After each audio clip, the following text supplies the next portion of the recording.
Please go ahead.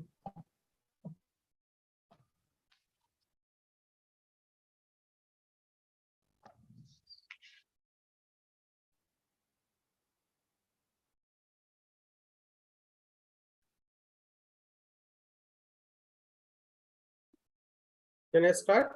Yes. A moment. Oh, okay. Srinivas, take on the recording, please.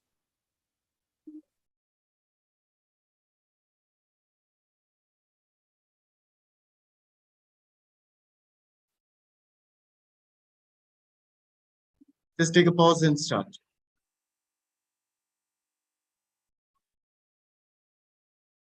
Srinivas, take on the recording, please. Yes, please go ahead. Good evening, everyone, and welcome to today's webinar, What's New in Flu, the Current Challenges and Management Option.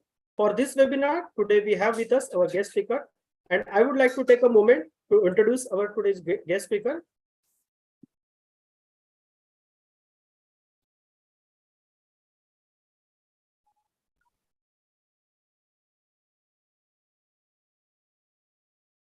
We have with us Dr. Sitesh Roy. Dr. Sitesh Roy is a US board certified allergist and immunologist as well as asthma specialist. Dr. Sitesh Roy is a founder of Dr. Roy Health Solution Clinic, Mumbai, and he's an ex-associate professor of pediatrics and medicine and director, Jackson Medical Mall Allergy Immunology Clinic, USA 2002 to 2010. Dr. Roy did the fellowship in allergy and immunology at National Jewish Medical and Research Center of University of Colorado School of Medicine, Denver, voted the #1 respiratory hospital in the US for 16 years in a row. In addition to that, Dr. Roy is a fellow of the American Academy of Pediatrics, the American Academy of Allergy, Asthma and Immunology, and the American College of Allergy, Asthma and Immunology. Besides that, Dr. Sitesh Roy is a diplomat of American Board of Allergy and Immunology, as well as is listed among the best doctor in India, in America in 2005 to 2006, 2007, 2009, 2011, and Guide to the America Top Physician from 2005 to 2010.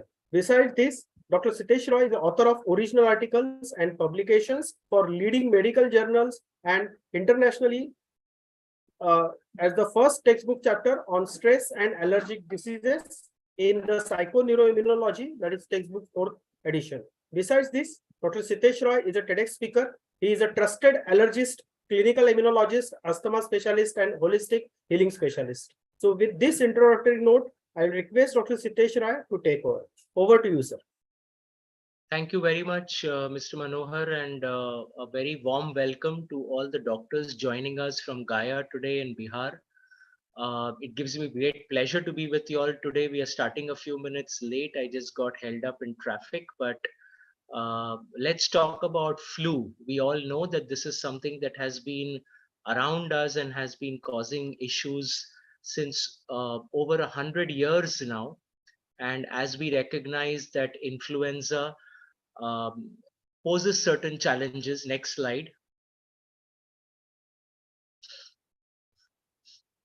Both in its diagnosis and management, we will also look at the complications that flu can cause and ultimately look at the evidence for oseltamivir and what the empiric use guidelines are for oseltamivir in these cases where testing may not always be possible or practical. Next slide, please. H3N2 was linked with a spate of high fever and cough cases reported by the ICMR beginning from the early part of this year, especially through Feb and March. And with cold wave, fog, and rising pollution, there was a surge in seasonal flu cases. We had the swine flu also quite prominently, H1N1 showing up at that time. Hospitalizations were increasing as flu screening was showing that COVID admissions were also rising. These two viruses can coexist and even co-infect people and poses certain challenges which we shall discuss. Next slide. Flu is not seasonal, it's rather a perennial condition. We think that there are mostly cases, especially like in Western India where I live, we see a spike in cases during the monsoon, post-monsoon period, and then also in the winter months in Jan, Feb, whatever few months of winter we have. But when you go into northern India where you all are located, The cold season will be longer and the flu season will be longer. And certainly there are cases present all year round, though at much lower levels. And then we see a rise in cases in these two seasons. In southern India, the rise is mostly in the post monsoon and monsoon season. Kids can present with or adults can present with fever and cough in over 85% cases, but there can be pneumonia and breathlessness. There can also be wheezing, runny nose, breathing difficulty, throat irritation. Infection can last in pediatrics for a longer period of time, and they can be infectious also to others for longer. Next slide. Flu के symptoms में runny nose, खांसी, बुखार, बदन दर्द, गले में खराश, vomiting, diarrhoea, ये सारी चीजें हो सकती है। इसके अलावा भी कॉम्प्लिकेशंस फ्लू के काफी हो सकते हैं और उसके भी सिम्टम्स हम आगे देखेंगे। Next slide. ICMR seasonal influenza का एक स्क्रीनिंग करते रहता है, सर्वेलेंस करते रहता है अपने 28 साइट्स के थ्रू ऑल ओवर इंडिया। और जैसे आप देखते हो वीक 1 ऑफ दिस ईयर, जनवरी के पहले हफ्ते से लेके मार्च के पहले हफ्ते तक steadily influenza A, B, H3N2 and H1N1 cases दिख ही रहे थे। H3N2 के ज्यादा बढ़ रहे थे और ये इंडिकेट करता है कैसे इन्फ्लुएंजा ए, बी कोएग्जिस्ट करके बढ़ता है। ये सिर्फ एक स्क्रीनिंग है, ऑब्वियसली इससे ज्यादा केसेस रियल लाइफ में देखे जाते हैं। Next slide. As doctors, the challenges that we face is between influenza-like illness and H3N2 and COVID-19. How do you differentiate? Influenza-like illness is caused by respiratory syncytial virus, adenovirus, para-influenza virus. You have multiple challenges of which viruses, rhinovirus, which is a common cold virus. And then you have severe acute respiratory illness, and differentiating that from all the others and the source and cause and treatment becomes a challenge. Next slide. Looking at the dynamic of occurrence seasonally in Chennai, Tamil Nadu, a 7-year study, 36,000 specimens, we find over 7 years influenza positivity begins with the onset of monsoon and peaks in the post-monsoon months. Remember, in southern India, there isn't a technically winter season, so they have only one monsoon related and post-monsoon spike of influenza with cases present all year round. Next slide.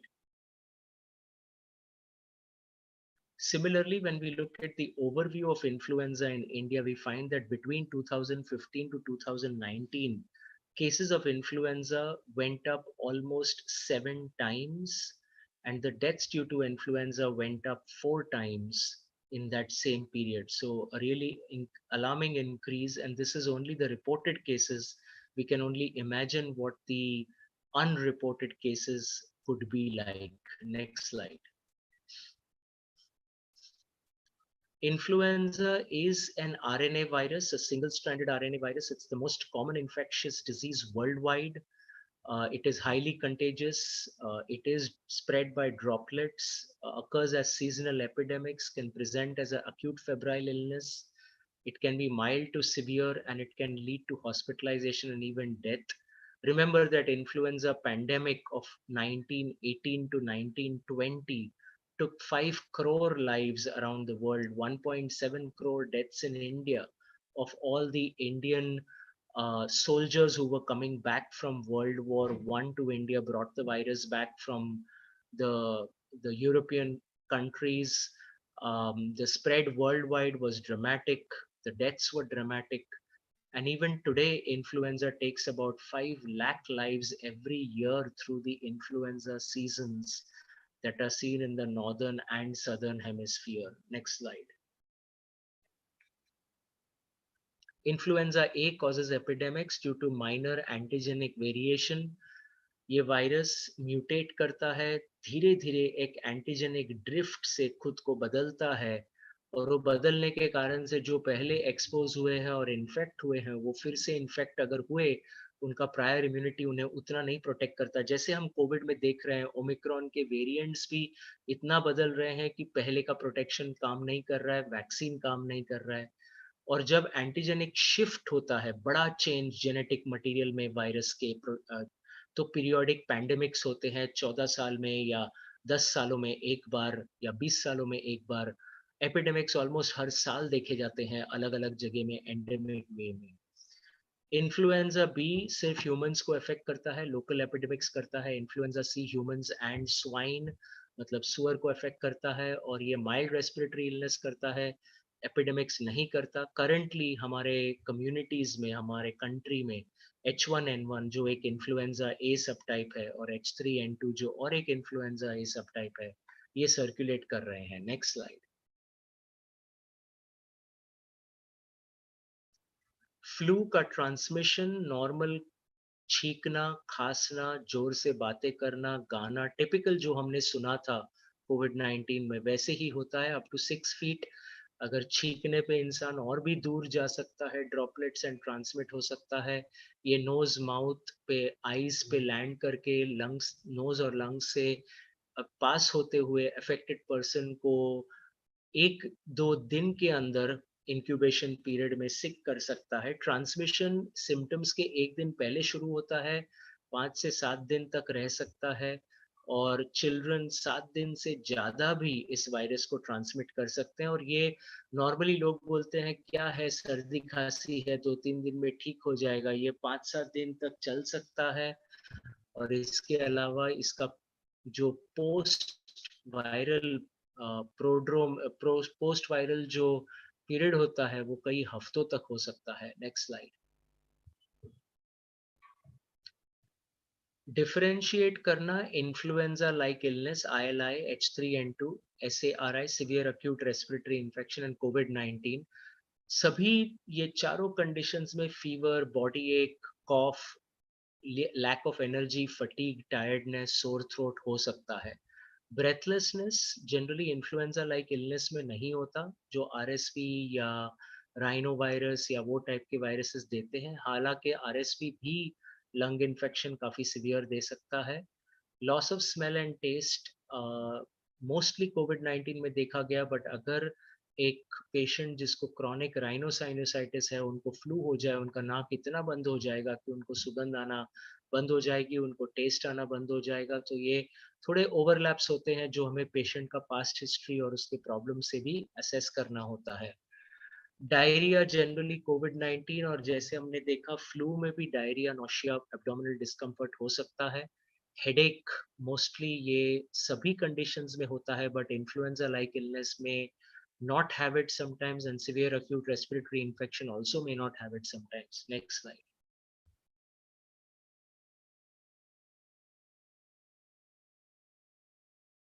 ज्यादातर क्योंकि लोग flu को उतना attention नहीं देते, उसके emergency warning science जानना जरूरी है। कब ये इतना डेंजरस है कि हॉस्पिटलाइज करना पड़े पेशेंट को या आईसीयू में एडमिट करना पड़े। तो इसमें बच्चों में fast breathing, trouble breathing, bluish colour of skin, not drinking enough water, not waking up to interact, irritability, neuropsychiatric complications can occur by the infection. The flu can spread to the nervous system also, like COVID, it can affect multiple organ systems.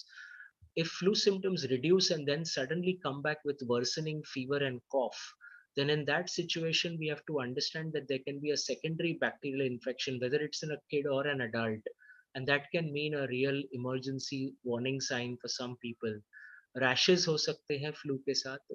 Adults में difficulty breathing, pain or pressure on the chest or abdomen, sudden dizziness, confusion, severe persistent vomiting, flu-like illness that improves and then returns again, can all be signs that the problem is getting worse and may require hospitalization or ICU admission.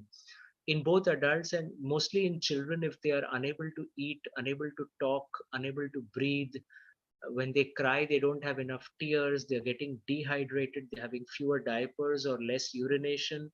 These are all markers of need for admission of a child with influenza. So these are all potential warning signs that flu can become severe.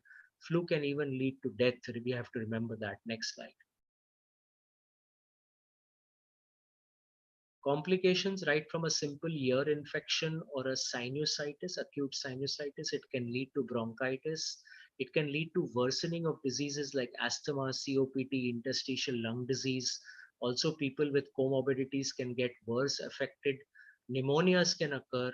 Acute respiratory distress syndrome, including cytokine storms, were very often seen with influenza during pandemic states and even otherwise. And then death after a severe acute respiratory infection is also possible. Next slide. Diagnosis of influenza largely requires the clinical symptoms and examination findings: high fever, headache, sore throat, muscle aches, body ache, cough, runny nose, fatigue, sometimes GI symptoms like nausea, vomiting, diarrhea. Lab tests are invaluable in diagnosing this condition. The rapid influenza test can be done, but we'll see what its error margin is. And if you can do the RT-PCR or a viral culture, there is nothing like it, viral isolation, but not always possible. Next slide.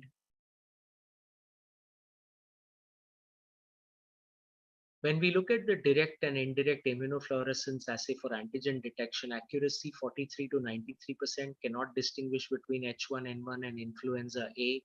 Rapid influenza diagnostic tests, remember, sensitivity is 10 to 70%.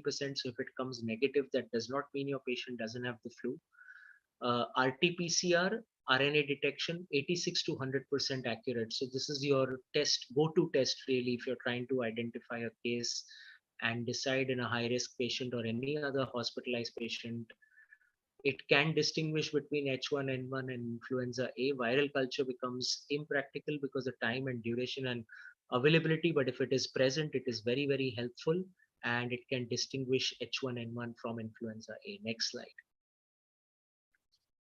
When we look at the management of influenza, once we have looked at the causes, the diagnosis, treatment is largely supportive. So we are talking about good hydration, rest, lots of warm fluids, cough suppressants where necessary, antipyretics or analgesics, paracetamol preferred, and then NSAIDs if the fever and myalgias are getting worse and not responding to paracetamol. Most patients with influenza recover in 3 to 5 days.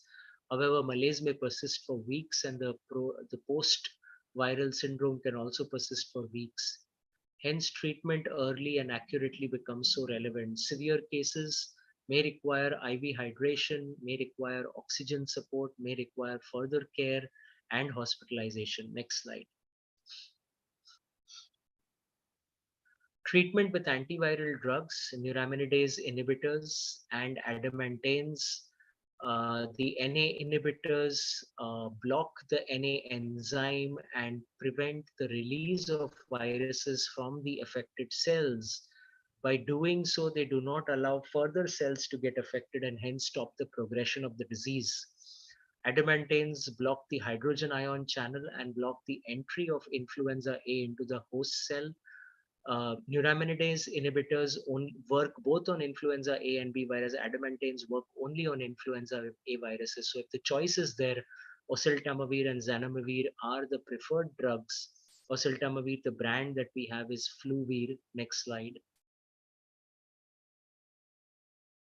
When we look at antiviral therapy with oseltamivir, it's a potent selective inhibitor of NA enzyme for both influenza AB. It's a prodrug converted into oseltamivir carboxylate in the liver, affects the virus, prevents its replication, prevents its pathogenicity, which means disease producing capability, prevents further spread of the infection both within the person and from the person to others, and effective on H5N1, that's avian flu, swine flu H1N1, H3N2, and H9N2 strains. Next slide. This is the demonstration of how the receptor of neuraminidase is cleaved, and that's required for the budding of the virus and spreading to other cells. When you block the neuraminidase inhibitor, you then prevent the viron from getting released, and hence further infection is prevented in such cases. Next slide. Oseltamivir was the first oral neuraminidase inhibitor, first released in 1999 in the United States of America. So it's been around for now 24 years. It's approved in more than 100 countries. US FDA, CDC, American Academy of Pediatrics all have approved the use of this drug. So it's a time-tested drug. Next slide.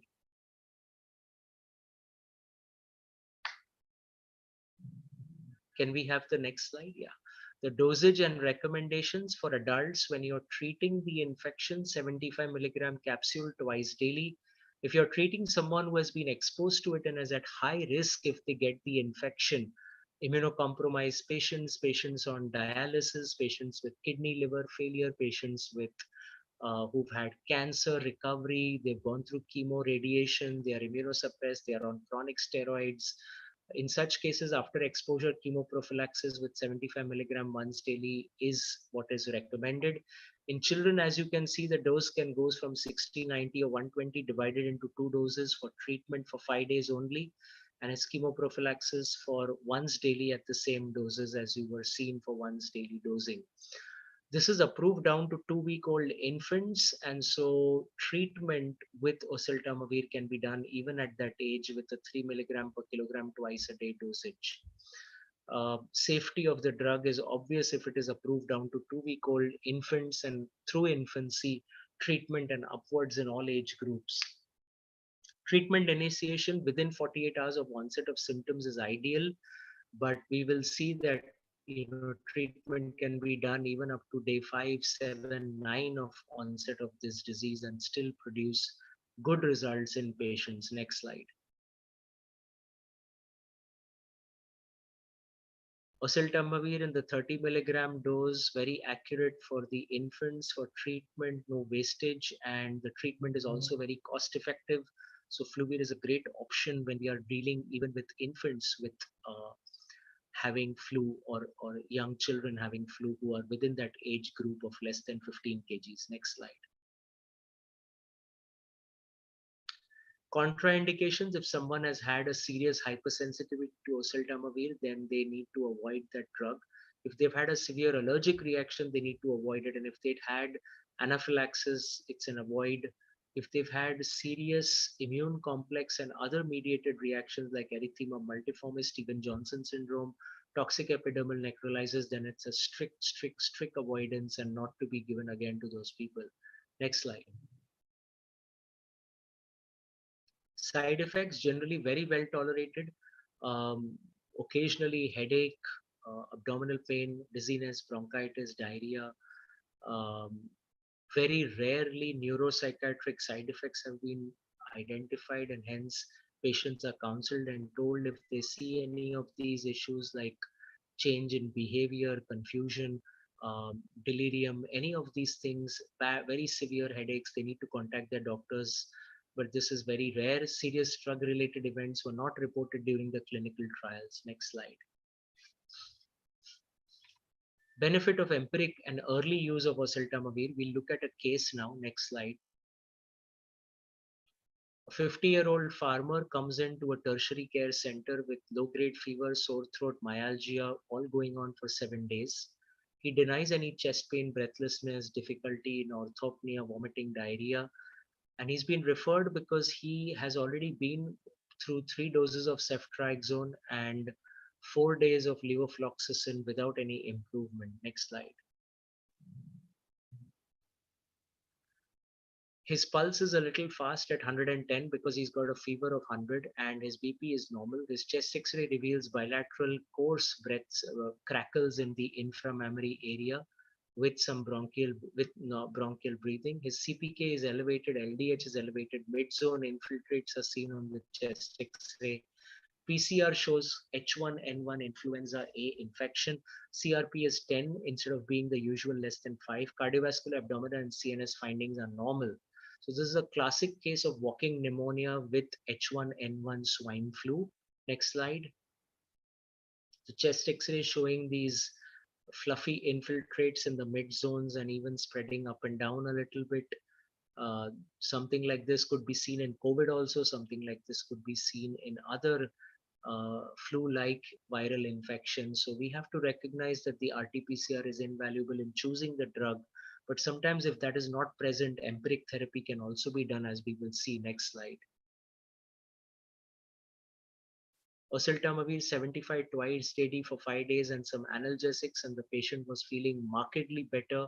Symptoms decreased, CPK LDH came down, chest X-ray you can see on the right hand side. There was clearance of the fluffy infiltrates to a significant effect, maybe even up to 70% within these 5 days. Remember, this is an interstitial edema that causes these infiltrates, so it takes time for it to completely resolve. But improvement was clearly seen, and this shows the benefit of this drug started. Remember, this patient came on day 7 of their illness and still showed such good results. Next slide. Oseltamivir used to treat influenza illness reduces lower respiratory tract complications by 55%, reduces antibiotic use due to secondary bacterial infection by 27%, and reduces hospitalization by almost 60%. This is a very good data from over 3,000 subjects in 10 placebo-controlled double-blind trials of oseltamivir, and this was what was seen, and this is very strong data for us to see why this has to be used and used early. Next slide. When we look at the H1N1 pandemic of 2009, a retrospective medical chart review, 442 patients, median start of oseltamivir at day 5 from the onset of symptoms. Those they looked at patients between day less than 48 hours, 96 hours to up to 7 days, 8 days to 14 days, and more than 14 days if the oseltamivir was started. What was the effect on the occurrence and the severity of pneumonia due to H1N1 is what this study looked at in these 442 patients. Next slide. Both the probability of any severity of pneumonia and the probability of severe pneumonia increased gradually with the time from symptom onset to oseltamivir administration. So the longer it went to when the oseltamivir was started, the incidence, the probability and the severity increased. Earlier initiation of oseltamivir significantly reduced occurrence and severity of pneumonia and shortened the hospitalization due to pandemic H1N1 in 2009. Even when administered 48 hours after onset of symptoms, oseltamivir showed considerable potential for reducing pneumonia. Next slide. Patients with a shorter time to oseltamivir also got discharged earlier from the hospital. And looking at both of these data, even colleagues of mine from who are pulmonologists say that when they get patients admitted on day 7, 8, 9, coming into the ICU also, if they start oseltamivir, they see improvement within a day or two of starting the drug when the diagnosis is confirmed and the treatment is started. So this is certainly something that we see in research also. Next slide. In patients who are hospitalized, who are influenza A infected and got divided into a group who got oseltamivir and azithromycin versus only oseltamivir for 3 to 5 days. Next slide. What was found was that the incidence of secondary bacterial infection went from 23% to 2.4%. The incidence of respiratory support went from 38% to 17%, almost less than half. Next slide. The hospital stay went from almost 7 days to 6 days, and the hospital stay severity score of influenza went from 12.7 to 10.7. So clearly, the combination of oseltamivir with azithromycin can significantly reduce hospital stay and also influenza symptoms and severity score. Next slide. Let's look at some of the guideline recommendations. WHO says that empiric treatment is strongly recommended. Treatment should be started as soon as possible. Lab confirmation is not necessary for initiation of treatment of influenza virus infection. A negative test does not exclude the diagnosis, hence treat patients early. And high-risk individuals who have been exposed to patient with influenza should be considered for presumptive treatment with oseltamivir. Next slide. Our Ministry of Health and Family Welfare, Government of India recommendations guidelines says early empiric supportive therapy and monitoring should be given in severe acute respiratory infection to treat all likely pathogens, community acquired pneumonia that would include antibiotic and oseltamivir, Empiric therapy should include a neuraminidase inhibitor for treatment of influenza when there is local circulation and other risk factors, including patient having travel history, exposure to animal influenza viruses, etc. Next slide. The American Thoracic Society, adults with community-acquired pneumonia who test positive for influenza, should they be treated with antiviral therapy? They say strongly, it is a strong recommendation, start anti-influenza treatment such as oseltamivir for patients with community-acquired pneumonia who test positive for influenza. It has been associated with reduced risk of death in hospitalized patients with community-acquired pneumonia, and treatment within 2 days of onset gives best results, but up to 4-5 days and even sometimes longer beyond that if the disease is confirmed, if the infection is confirmed, the patient is still symptomatic, oseltamivir can help. Next slide.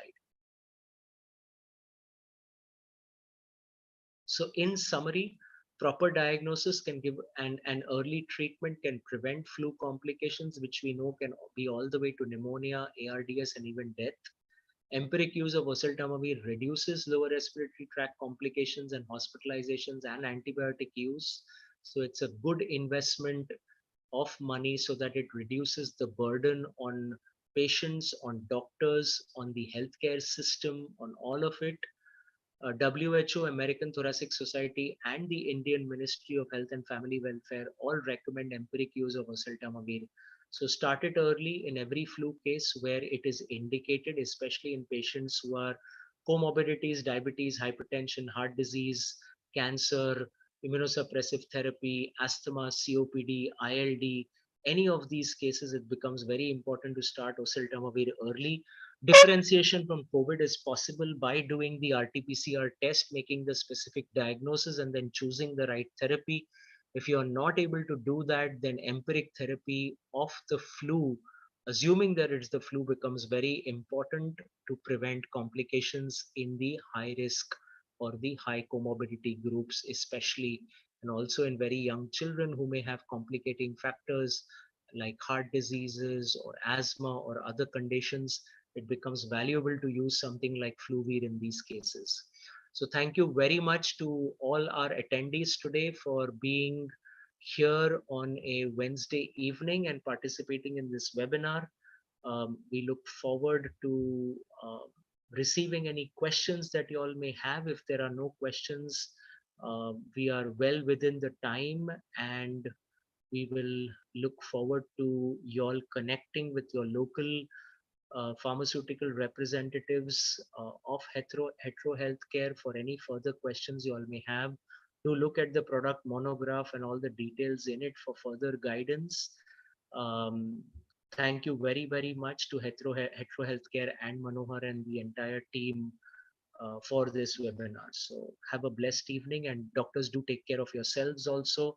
These viruses are very much in circulation and we need to protect ourselves first. If we are healthy and everyone is healthy, masking is still very, very important, and so is hand washing and hand sanitizing. Take care, stay safe, stay blessed. Thank you. Thank you very much, sir, for sharing your insights along with this in this presentation. Definitely, I'm confident that this entire presentation will help all the attendees in their day-to-day clinical practice, and together we can beat the flu with the all these information which you have shared today. Thank you once again from Hetero Healthcare for attending this webinar, and thank you, sir. Thank you very much. Thank you.